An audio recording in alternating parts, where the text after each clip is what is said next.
I guess I'll kick it off. Hi, everybody, and welcome to our first week of DigPins. We're super excited to be here with everyone. We're going to do a quick round of introductions of ourselves, and then give a quick rundown of the week, and then maybe talk just a tiny bit before we kind of let things go. So I'll turn it over for introductions. Damien, do you want to start us off? Sure. Hey everybody, I'm Damien Michaud. I'm a learning designer at University of Southern Maine, and we're in Portland, Maine.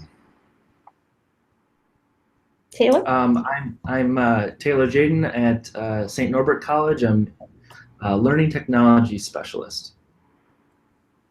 Hi everybody, I'm Joe Murphy. I'm the director of the Center for Innovative Pedagogy at Kenyon College in Gambier, Ohio.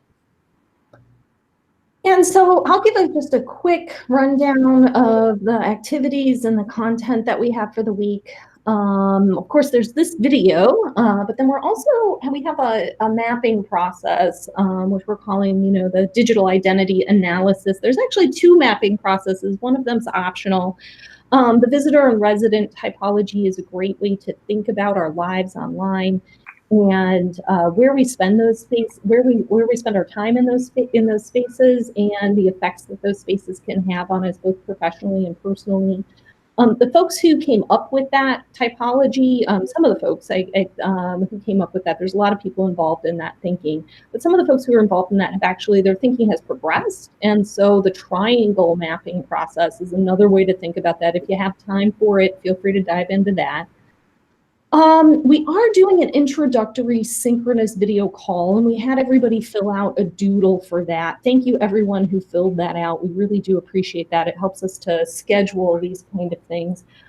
Because there's so many people, though, synchronous calls are really most helpful when they are smaller, and we do have a very large group, and there wasn't enough time. There wasn't a time that worked for absolutely everyone. So we decided to split folks up into two cohorts. And the facilitator at your school will let you know which cohort you're a part of. If that should work for you, as long as the doodle is still accurate for you. But if it's not, let your facilitator know. The two dates that we have right now are Monday from 12 to 1 Eastern time. So that would be 11 to 12 Central. And then Thursday from 2 to 3 Eastern time. And that would be from 1 to 2 Central. We do have two readings for this week. We have Laura Pasquini's Why Academics Need a Digital Persona, and Bonnie Stewart's In Praise of Living in Public. So take a look at those and check them out. We have a blogging exercise as well.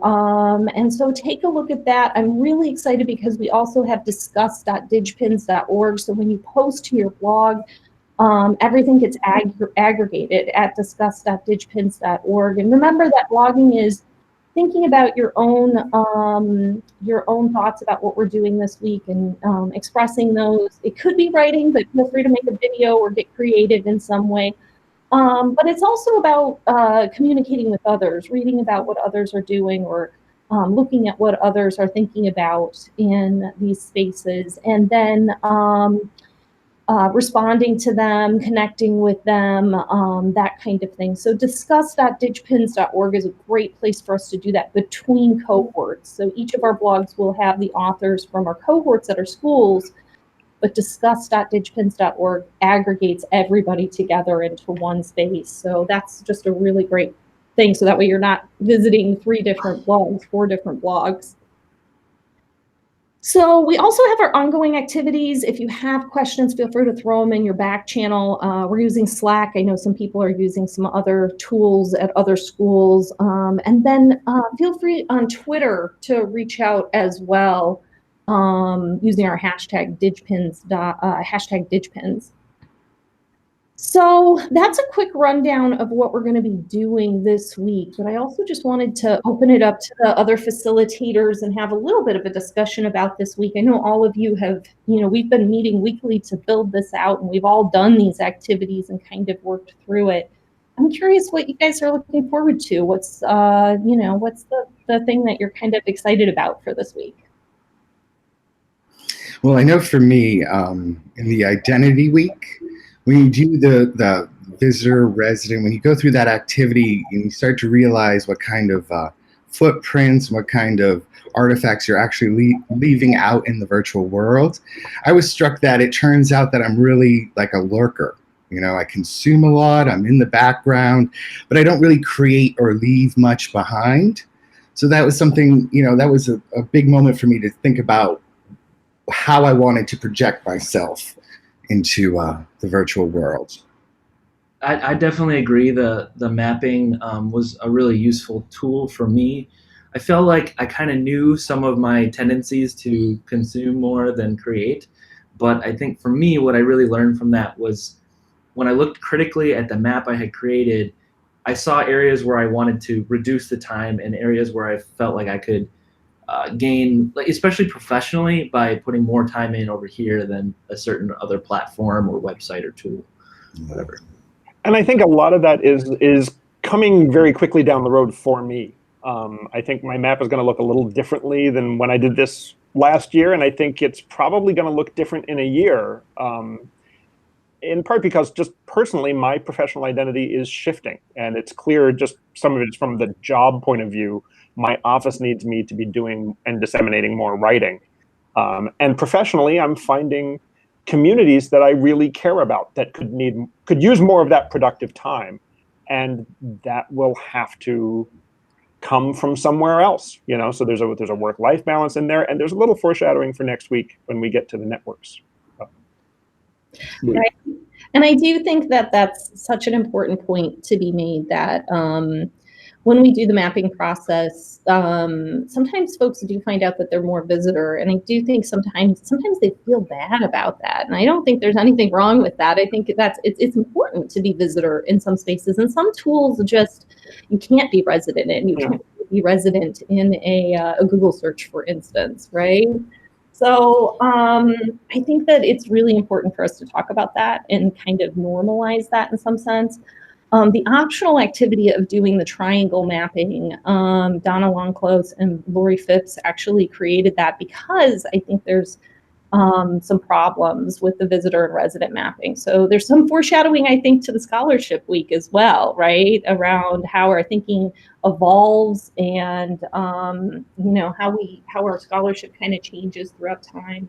I also think it's very relevant to say that our maps will change over time because all tools have certain affordances and certain limitations, and that just changes over time.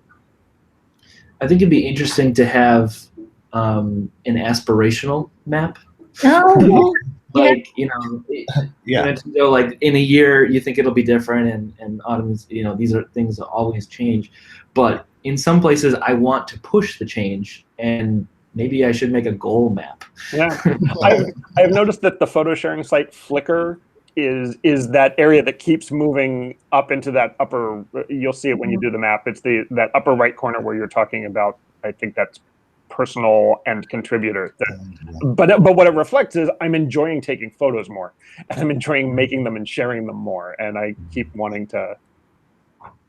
Every year that gets a little closer to where I might like it to be. right. Yeah, I think that is, and I want to encourage people, all of our participants, feel free to not feel locked in by the mapping. I've had people do really fun, creative stuff with the maps. I've had people like draw out the little icons. I've had people, you'll see the triangle mapping actually uses emojis, so feel free to like draw in little emojis. I had one person who used color in a really interesting way, where it was, they had color codes for how anxious being in different digital spaces. Oh, yeah. So there's lots of ways that you can kind of play with it. Feel free to be creative with it. It's not meant to box you in. If there's some other element that you want to express, find a way to express that. Feel free to use color, to use doodles, to use you know, whatever ways that you kind of want to be creative with it. So I don't want to let this video go too long, but I think that this has been a great kind of like a cap of the overview of the week at hand. And I just want to encourage all of the participants to reach out to us if you have questions. And remember that this is about collaboration, participation, and just let us know how you're doing. Thanks, everybody. Looking forward to it. Thanks. Bye. Thanks, everyone. Bye.